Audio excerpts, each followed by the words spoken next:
बिस्मिल्लाहिर्रहमानिर्रहीम, अस्सलाम वालेकुम नाज़रीन। प्रोग्राम आप देख रहे हैं 7 से 8 सना हाशमी के साथ। मुझे उम्मीद है कि आप तमाम लोग खैरियत से होंगे। मुल्क की सियासत का अहवाल तो अपनी जगह है ही, लेकिन इस वक्त जो इम्पोर्टेंट खबर है मेरा ख्याल है जिस पर बहुत सारी लोगों की नज़रें भी हैं, वो है सुप्रीम कोर्ट ऑफ पाकिस्तान में जो इस वक्त समाअत अब से कुछ देर में होने जा रही है। उसमें इलेक्शन कमीशन ने जो है दरख्वास्त भी दायर कर दी है।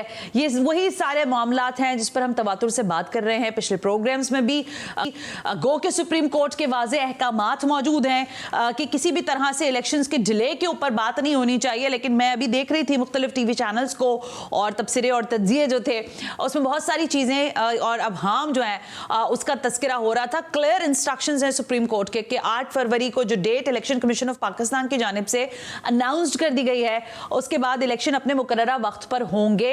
अब इलेक्शन शेड्यूल के हवाले से कुछ लोगों की राय है कि अगर कल तक इलेक्शन शेड्यूल जो है वो नहीं दिया जाता तो फिर मजीद कानूनी पेचीदगियां जो हैं वो इन्वॉल्व हो जाएंगी। So on and on, let's see supreme court क्या डिसाइड करता है।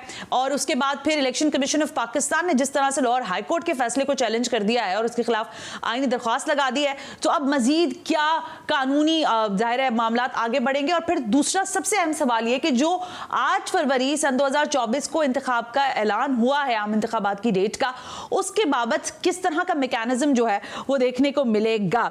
आज जिस टॉपिक पे हमने यहाँ पर बात करनी है वो जरा मुख्तलिफ नौयत का था। ये ज़ाहिर सारा सिलसिला साथ साथ चल रहा था। ज़ाहिर हर इजलास जो भी होता है, सिटी काउंसिल के इजलास की मैं बहरहाल इस वक्त तो बात करना चाह रही हूँ, उस इजलास में अब 2 दिन पहले वो तूफान बदतमीजी हुई है कि अलमान अल हफीज, ऐसा लग रहा था कि पता नहीं किस किस्म के लोग हैं, कौन नुमाइंदे हैं, कहाँ से आए हैं, कुछ पता नहीं चल रहा था। यानी दोनों जानिब से बदतमीजी की जा रही थी। मैं अगर गलती पर नहीं हो तो पाकिस्तान पीपल्स पार्टी के लोग भी वहाँ पर मौजूद थे, फिर जमात इस्लामी और उनके इत्तेहादी और बाकी सारे लोग जो थे उन्होंने भी सिटी काउंसिल के इजलास के अंदर मेयर कराची को गुफ्तगू नहीं करने दी। मेयर कराची ये कहते रहे कि आप हमें बात नहीं करने दे रहे, और जिसे कहते हैं कसरत राय से एक के बाद एक करारदाद जो है वो वहाँ मंजूर होती हुई दिखाई दी। अब मामला यह है कि जमात इस्लामी ये कह रही है कि हम मेयर कराची के खिलाफ लेकर आने वाले हैं अदम एतमाद की तहरीक। अब ये कैसे होगा, क्योंकि बगैर नंबर्स के तो ये पूरा हो नहीं सकता। उधर पीपल्स पार्टी कह रही है कि जमात इस्लामी को अपना मेयर का जो लाने का ख्वाब है ये हम शर्मिंदा ताबीर नहीं होने देंगे। दूसरा जो सबसे अहम तरीन मसला है वो ये कि आपके और हमारे के इलेक्ट्रिक के जो बिल्स आते हैं उसमें अब म्युनिसिपल का जो टैक्स है वो ऐड कर दिया गया है या किए जाने का इम्कान है। ये याद रखिएगा कि ये मामला भी इस वक्त तक जब हम बात कर रहे हैं तो कोर्ट के अंदर मौजूद है, और इस हवाले से भी हमने देखा था हाई कोर्ट के अंदर इस मामले पर स्टे लिया गया था कि इस तरह से आप बराह रास्त टैक्स जो है वो वसूल नहीं कर सकते। इस सारे मामले पर जरा बात करनी है। एक ब्रेक का कहा जा रहा है, ब्रेक से वापस आते हैं तो हाफिज नईम उर रहमान साहब हैं, उनसे जरा रब्ता करते हैं और पूछते हैं कि ये जो कुछ ये सब कुछ सिटी काउंसिल के इजलास के अंदर हो रहा है ये अवाम के जेब से इसका पैसा जाता है, उसके बाद ये इजलास बुलवाए जाते हैं और वहाँ पे सिवाय शोर शराबे के और एक दूसरे के ऊपर लान तान करने के कुछ होता नहीं है। ब्रेक के बाद वापस आते हैं तो हाफिज नईम उर रहमान से बात करते हैं।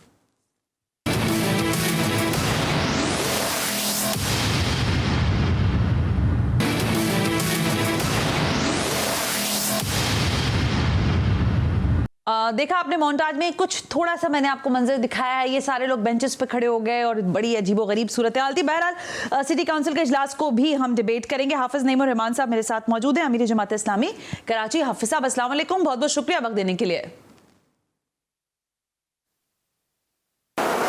वालेकुम अस्सलाम व रहमतुल्लाह।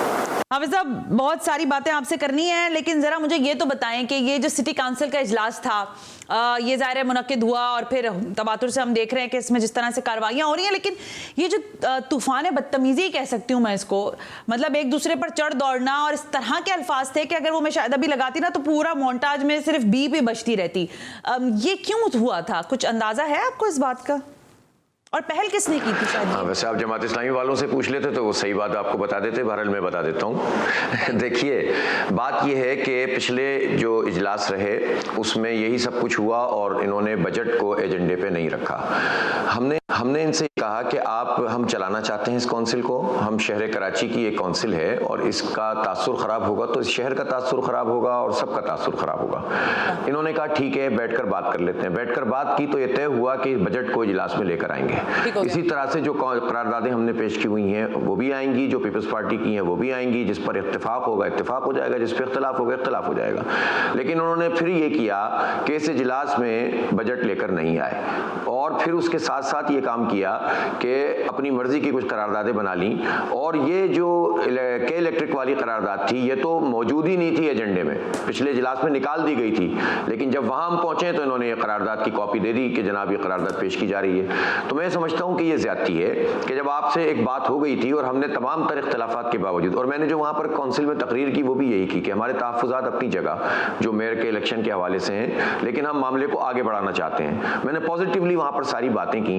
मेयर साहब जो मुर्तज़ा वहाब साहब, उन्होंने भी ये बात कही कि ठीक है हम चलते हैं आगे बढ़ते हैं। लेकिन फिर थोड़ी ही देर बाद जब उन्होंने ये रवैया इख्तियार किया कि बजट को पेश नहीं किया और जो करारदादें उन्होंने पेश की उसके ऊपर उन्होंने राय शुमारी नहीं की, हाथ खड़े किए और बाज़ करारदादों में तो हाथ उनके फेवर में कम थे। हमने कहा गिनती कीजिए तो उन्होंने गिनती किए बगैर कसरत राय से इसको जो है कहा कि अप्रूव हो गई है। इस पर हम कोर्ट भी जा रहे हैं, इसलिए कि ये कोई तरीका ही नहीं है, तो जमहूरियत और पार्लिमानी तरीका ही नहीं है कि आप कहें और उसके बाद कहते हैं पास हो गई।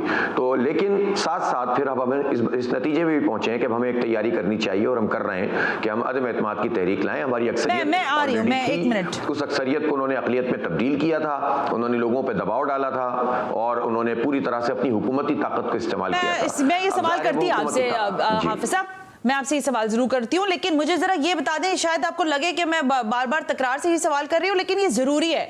इजलास में जब इजलास शुरू हुआ उस वक्त, क्योंकि जैसे अभी आपने कहा ना आप हमसे पूछ लेती हैं जमात इस्लामी वालों से कि किसने की है पहल, तो मैं दोबारा आप ही से पूछ रही हूँ ना कि ये पहल जो थी बदतमीजी की, वहां पर मैंने सुनने में भी आया और कुछ जो है जाहिर है मैंने फुटेज में देखा सुना भी कि वहां गाली गलोच तक हुई है। तो ये किससे आगाज हुआ, आप लोगों की तरफ से हुआ या आप समझते पाकिस्तान पीपल्स पार्टी वालों ने पहल की थी इस मामले पर? नहीं, आप पूरा उसकी रिकॉर्डिंग उठाकर देख लीजिए। देखें, पार्लियामान में ये होता है कि सवाल किए जाते हैं, उसके जवाब होते हैं। कोई तेज सवाल करता है, कोई हल्के सवाल करता है, कोई मजाक करता है, कोई बात, वो तो सेनेट में भी होता है, कौमी असम्बली में भी होता है। लेकिन इसका मतलब ये कहाँ होता है कि आप कार्रवाई सही से ना चलाएं। हमारा पहली बात यह है कि बजट 15 जून को मेयर का इंतखाब हुआ। 13 जून की बैक डेट में इन्होंने, यानी 19 जून को हलफ उठाने के बाद बैक डेट में 13 तारीख को इन्होंने बजट पास करा लिया। हमने कहा यार आपने जो कुछ भी करवा लिया, अच्छा जेस्चर देना चाहते हो तो बजट लेकर आओ। पहले दिन से हमारा मुतालबा ये है। लेकिन एक सिटी काउंसिल जिसके 246 मेंबर मुंतखब हुए और बाद में इनडायरेक्ट सीटों पर आए, उनका ये हक है कि 1 जुलाई से अगली 30 जून तक के बजट को, जबकि मेयर का इंतखाब 15 जून से पहले हो गया, आप क्यों नहीं लेकर आते? और वो उनकी हट दर्मी है कि नहीं लाएंगे। तो जाहिर सी बात ये वजह तनाज़ा बनती है और फिर जो उनकी तरफ से नारे, जी बिल्कुल ठीक हो गया, यानी कि जाहिर है जब वो नहीं कर रहे तो आप लोगों की तरफ से कुछ ना कुछ एजिटेशन की जा रही है। 246 का ऐवान है, अभी आपने कहा, और जब आप ये बात कर रहे हैं ना कि तहरीक अदम एतमाद लाएंगे आप मेयर के खिलाफ, तो फिर ये सवाल है कि आप ये कैसे लाएंगे और क्या ये कामयाब हो सकती है? पहले तो जरा इसका जवाब दें मुझे, फिर मैं आगे आपसे पूछती हूँ। नहीं, इंशाल्लाह ला सकते हैं, लेकिन हम कच्चा काम नहीं करेंगे। हम प्रॉपर तरीके से एक एक फर्द से भी बात करेंगे और पार्टियों से भी बात करेंगे और वो हमारी गुफ्तगू जारी है। ठीक है, तो जो अफराद, जो 30-32 लोग दबाव के नतीजे में, चूंकि मैंने काउंसिल में भी कहा कि मैं आज तक की तारीख में मैं किसी को ब्लेम नहीं दे रहा कि वो फरोख्त हुआ है, इसलिए कि मुझे नहीं मालूम, मैंने नहीं देखा, लेकिन ये मुझे पता है कि 9 मई को बुनियाद बनाकर पीपल्स पार्टी ने उस वाक़े का फायदा उठाया, दबाव डाला, छापे मारे, केसेस किए और लोगों बंद किया, उठवा लिया। ये सब काम जरूर हुआ है। तो अब ज़ाहिर पीपल्स पार्टी की ताकत भी नहीं है और आइंदा उनकी सूबाई हुकूमत भी बनने नहीं जा रही, मेरा अंदाजा यही है, बल्कि अब क़राइन ये बता रहे हैं। तो ऐसी सूरत हाल में पीपल्स पार्टी के पास ये ताकत नहीं है कि वो लोगों को इस तरह उठा सकें, और उठाएंगे तो ज़ाहिर पता भी चल जाएगा और कार्रवाई भी होगी उस पर। यानी कि आप तहरीक अदम एतमाद लाने की कंप्लीट तैयारियां कर रहे हैं। अब मैं आपसे ये सवाल कर सकती हूँ कि अब आप लोगों ने इतनी कौन सी जमातों से राब्ते किए हैं, और क्या जाहिर है अगर अफराद की बात करें तो बता सकते हैं कहाँ कहाँ आप लोगों ने टेलीफोन्स घुमा दिए हैं, कहाँ कहाँ पर लोगों से मुलाकातें कर ली हैं? हाफिज साहब, देखिए, वैसे तो राब्ते हमारे हर एक से हैं। अच्छा। ये बात मैं बहुत वाजे कर दूं कि अगरचे पीपल्स पार्टी के भी बहुत सारे लोगों से हमारे रवाबित हैं, लेकिन हम पीपल्स पार्टी के लोगों को इंडिविजुअली इस काम के लिए इस्तेमाल नहीं करेंगे, क्योंकि हम इसको कानून के मुताबिक नहीं समझते। और ये गैर जमहूरी तरीका जो पीपल्स पार्टी ने इख्तियार किया था कि एक पार्टी के लोगों को तोड़ा था। पार्टी फैसला करेगी तो ठीक है, जब पार्टी फैसला नहीं करती तो हम इंडिविजुअली लोगों को लेकर नहीं आएंगे। लिहाजा जो हमारी पार्टी, जो हमारे अलायंस में पहले भी थी, ज़ाहिर PTI है, उसके 30 लोग तो वो थे जिन्होंने हमें वोट डाले थे, और 32 लोग वो थे कि जो किसी दबाव की वजह से नहीं आए थे। फिर उन्होंने हिमायत भी की एक और पार्टी की, वो एक अलग मसला। अभी तक उनका स्टेटस ज़ाहिर PTI वाला ही है। हम इन सब लोगों से भी, और अब ये सवाल तो नून लीग के लिए भी है कि जो पीपल्स पार्टी के मुकाबले में इलेक्शन लड़ रही है और वो एक दूसरे के खिलाफ बात भी कर रहे हैं, वो उनकी नेशनल पॉलिसी कुछ भी हो, अब उनको ये फैसला करना होगा, उनको भी और JUI को, कि वो पीपल्स पार्टी को मजीद ताकतवर बनाते हैं या ये अपॉर्चुनिटी शहर कराची के लिए मिल रही है कि यहाँ डेवलपमेंट शुरू हो सकती है, करप्शन से और सिस्टम से निजात मिल सकती है, तो इस काम में जमात इस्लामी का साथ देती है। उनके लिए पीपल्स पार्टी ज़्यादा पसंदीदा है या कराची के अवाम और जमात इस्लामी, ये तो अब नून लीग ही फैसला करेगी, लेकिन हम राब्ता सबसे करेंगे। हाफिज साहब, आप अच्छी तरफ खुद ही गुफ्तगू को ले आए। देखिए, अब आपने एक तो आपने 2-3 बातें की है, लेकिन अभी जो सरदस्त आपने बात की कि मुस्लिम लीग नवाज जो है वो फैसला करे। देखिए, हालात कुछ ये भी बता रहे हैं कि MQM ने जो अलायंस किया है इलेक्शन से पहले, वो मुस्लिम लीग नवाज के साथ है। इधर आपको पता है GDA भी मौजूद है, फिर उन्होंने JUI को भी ऑन बोर्ड ले लिया है, फिर बाकी दीगर जमातें जो हैं छोटी बड़ी, उनसे भी वो बातचीत कर रहे हैं, जिसमें ANP भी है और बाकी सारे भी हैं।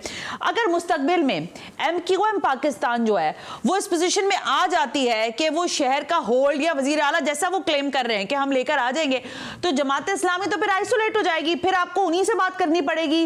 पीपल्स पार्टी ना सही, MQM सही, तो आपने कोई जैसे कहते हैं ना, एक आंख मिलने वाली रखी है MQM के साथ या नहीं? नहीं, GDA के खिलाफ तो हमने कोई बात नहीं की है। GDA के खिलाफ तो हमने कोई बात नहीं की, और GDA के साथ हमारे रवाबित भी बहुत, रवाबित तो सबके साथ अच्छे हैं, लेकिन जाहिर सी बात है कि अब आप ये बताइए ना मुझे कि MQM के साथ मिलकर अगर जाने का मसला हो तो इसका मतलब है कि हम पीपल्स पार्टी के साथ मिलकर जा रहे हैं। इसलिए कि MQM ने हमेशा कराची का मैंडेट पीपल्स पार्टी के वडेरों के कदमों में जाके रखा है और अपने मफादात हासिल किए हैं। कराची को कुछ नहीं मिला, 35 साल की ये लर्निंग काफ़ी है ना। अब अगर हम दोबारा उसी तरफ चले जाएंगे तो फिर तो लोग ही कंफ्यूज हो जाएंगे, फिर लोग हमारे साथ क्यों जाएंगे, MQM के साथ क्यों नहीं चले जाएं। हाफिज साहब, देखिए ना, अभी आपने जब ये बात की ना कि फिर हम MQM की तरफ क्यों जाएं, ये आप सवाल मुझसे कर रहे हैं, तो मैं आपसे ये सवाल कर रही हूँ कि ये जो मजबूत अलायंस है, सिंध के हवाले से सिर्फ मैं बात कर रही हूँ, ये आपको अच्छा खासा डेंट पहुंचा सकता है इन टर्म्स JUI 1-2 जो भी सूरत हाल है, मजहबी अगर हवाले से देखें, सीट्स उसके यहाँ पर बहरहाल सिंध के अंदर जो तमाम अंदरून इलाका है वहाँ पर मौजूद है। मुस्लिम लीग नवाज इक्का दुक्का ही सही, लेकिन कराची में बल्दिया का ही लगा लें, चले अच्छा वोट उठा सकती है वहाँ से। फिर आप GDA की भी बात कर रहे हैं और आप कह रहे हैं कि GDA से हम राब्ते में और हमने कभी उनको बुरा भला नहीं कहा। जब ये सारे मिलकर MQM के साथ बैठे हैं तो फिर मैं ये ठीक नहीं कह रही कि आप आइसोलेटेड हैं। देखिए, वो तो पहले भी इनसे इत्तेहाद में थे, 16 महीने ये सब साथ थे ना। हाँ, और नवाज शरीफ साहब की जो पार्टी है, जिसमें नवाज शरीफ साहब वजीर आजम नहीं बनेंगे, तो जो नून लीग है वो नून लीग कराची में मैटर कहाँ करती है। अगर वो पूरा पलड़े में डाल भी दें तो MQM को नुकसान ही हो सकता, फायदा तो नहीं हो सकता। इसी तरह से खुद नवाज यानी नून लीग को MQM के साथ मिलने का फायदा ज्यादा है कि नुकसान ज्यादा है, ये बैलेंस शीट तो उन्होंने खुद ही बना ली होगी या तजर्बा करने के बाद उनको अंदाजा भी हो गया होगा।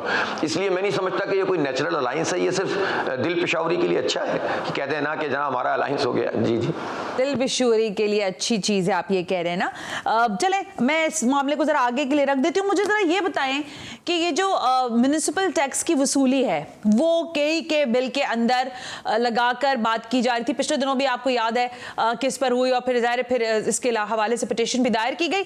लेकिन अब जो एक मरतबा फिर यहाँ पर बात हुई है और सिटी काउंसिल के इजलास के अंदर ये बात हुई, अभी मैं करारदाद पर भी आती हूँ।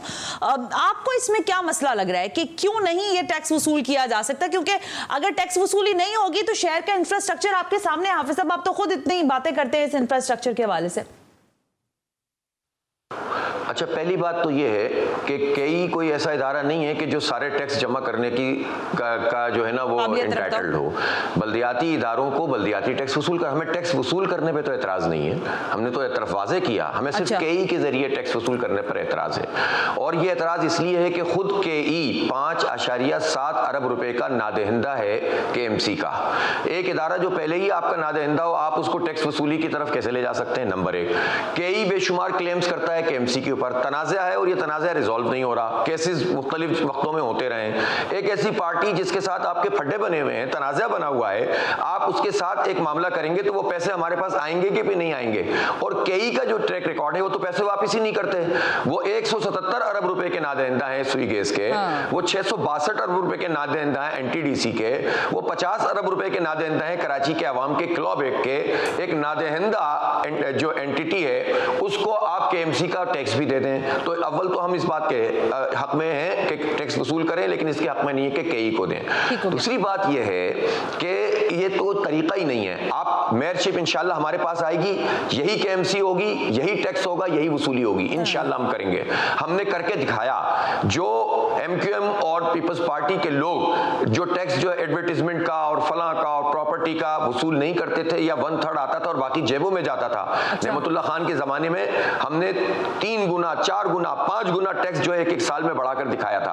अभी भी जो हमारे टाउन चेयरमैन जीते हुए हैं, अगरचे के भी 1 महीने पहले हमें डीडीओ पावर मिले, लेकिन उसके बावजूद मुख्तलिफ टाउन्स में जो टैक्स की कलेक्शन है, जो टाउन के टैक्स हैं, वो डबल हो गई है उन महीनों के लिहाज से। अभी तो हमें 1 महीना मिला है। इसलिए मैं समझता हूं कि ईमानदारी से अगर आप टैक्स जमा करें, अफसरों को ठीक तरीके से उसकी लाइजनिंग करें, रेट प्रॉपर रखें, तो आप ये काम करें। फिर आपके मुलाजिम हैं क्यों? फिर आप मेयर क्यों हैं? फिर आपके पास बल्दिया क्यों है जब आप टैक्स जमा करने की सलाहियत भी नहीं रखते? फिर तो पूरे पाकिस्तान से ये इदारे खत्म कर दीजिए, के इलेक्ट्रिक को और वापडा को दे दीजिए, सारे टैक्स जमा हो जाएंगे। जो के इलेक्ट्रिक पहले ही सबसे बदनाम इदारा है, जिसको 50 अरब रुपए की लायबिलिटी, यानी जरदारी साहब ने 2009 में हमारे टैक्सों का पैसा के इलेक्ट्रिक की लायबिलिटी अदा करने के लिए दिया उन शेयर होल्डर्स की, और नए Tazadam share holder Abraj capital जैसे डाकू को हम पर मुसल्लत कर दिया। तो ये सब लोग हमारा मतलब इस तरह से केई के साथ हैंड्स एंड ग्लव्स हैं। इनके गैंग वार के इलेक्ट्रिक के पेरोल पे थे, इनके एमक्यूएम के अस्करी विंग के इलेक्ट्रिक के पेरोल पे थे। ऐसा माफियाई इदारा, उससे आप कराची के 3.5 करोड़ आवाम को छोड़ देंगे, ये हम कबूल नहीं कर सकते। ठीक हो गया हाफिज नईम रहमान साहब, एक ब्रेक ले लेते हैं, ब्रेक से वापस आते हैं तो जरा ये भी मैं आपसे पूछ ही लूंगी कि कसरत रायदाद मंजूर भी हो गई है, अब आवाम की जेब से पैसा जाने ही वाला है या नहीं, या इसको आप रोक सकते हैं इस ब्रेक के बाद?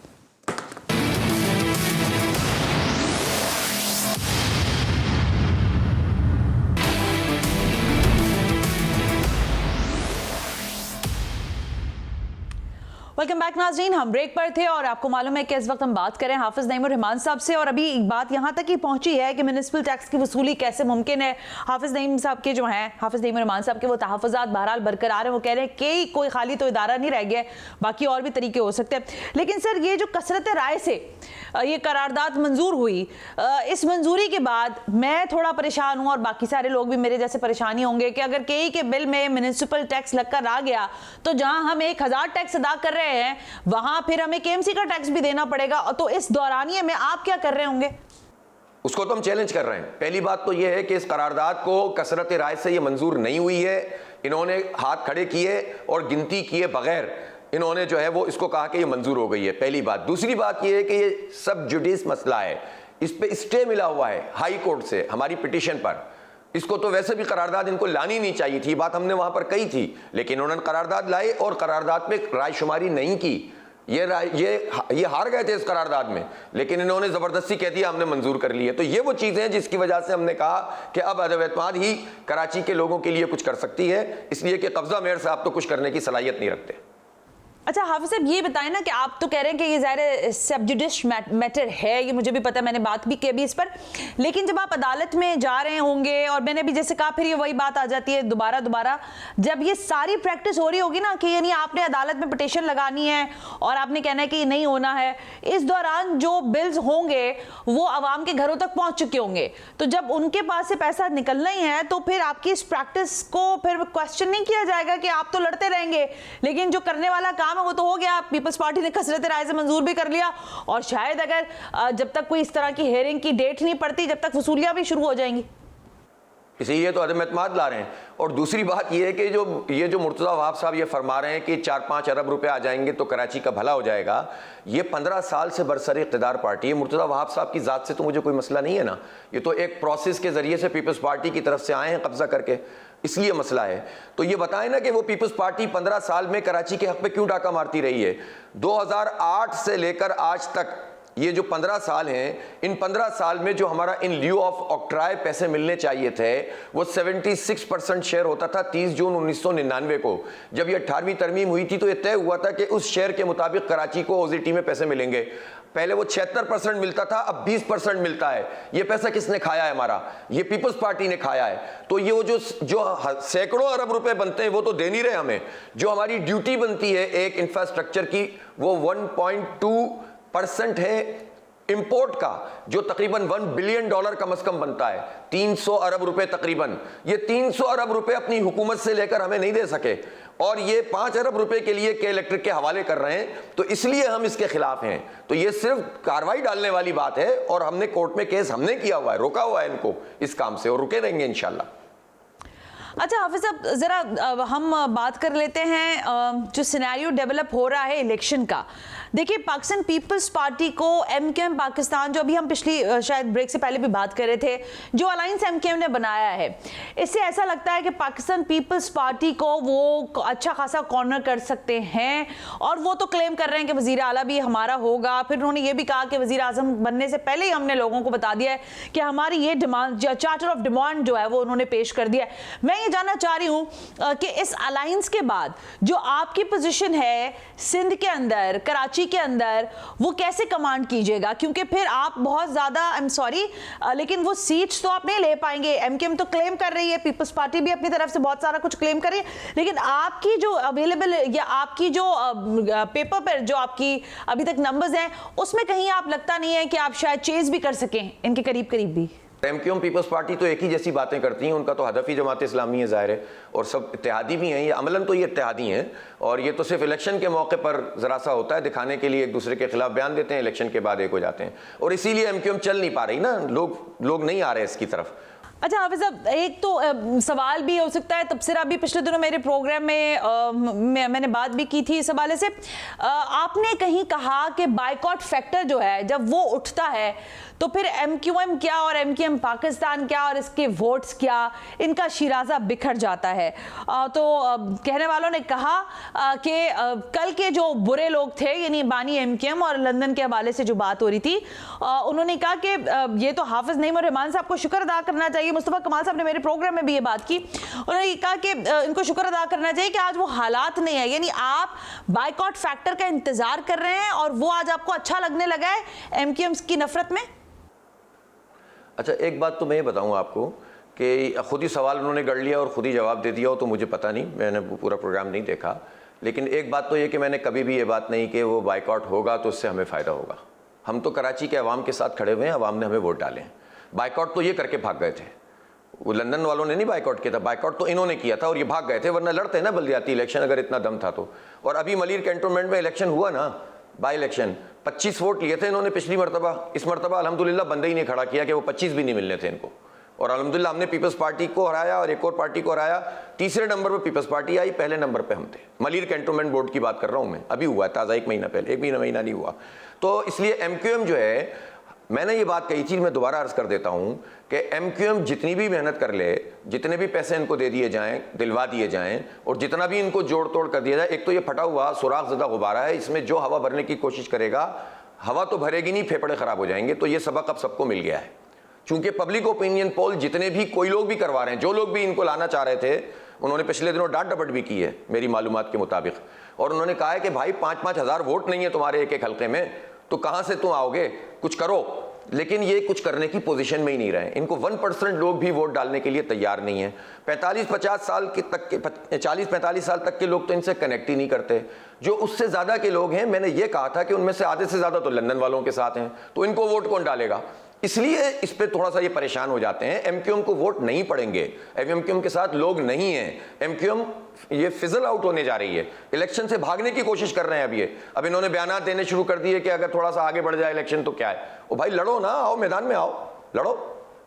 अच्छा हाफिज साहब, ठीक है, ये वाली जाहिर आप क्लियर भी कर दिया इस बात को, लेकिन मैं ये फिर आपसे जानना चाह रही हूँ कि सर्व कैसे करेंगे, यानी कि देखें इंशाअल्लाह ताला जमात इस्लामी की एक बहुत अच्छी पोजीशन होगी, बहुत बड़ी पोजीशन होगी, और जमात इस्लामी ही इंशाअल्लाह ताला रूलिंग पार्टी होगी, और उसके साथ जीडीए के साथ हम बातचीत कर सकते हैं।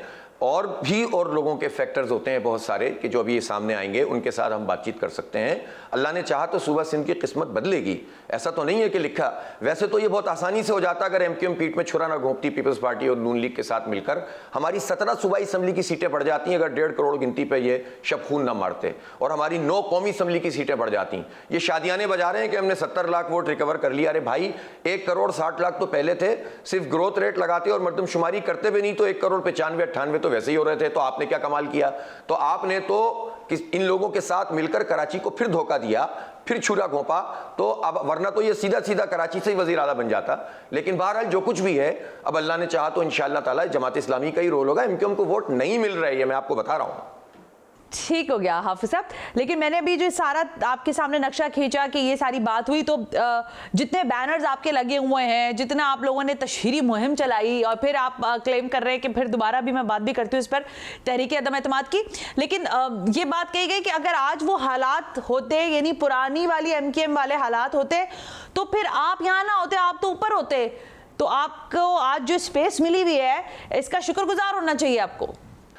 देखिए, ऊपर भिजवाने वाली ज़ात सिर्फ अल्लाह रब्बुल आलमीन की है। बचपन से लेकर आज तक, तालिब इल्मी से लेकर आज तक इस शहर में मौजूद हैं।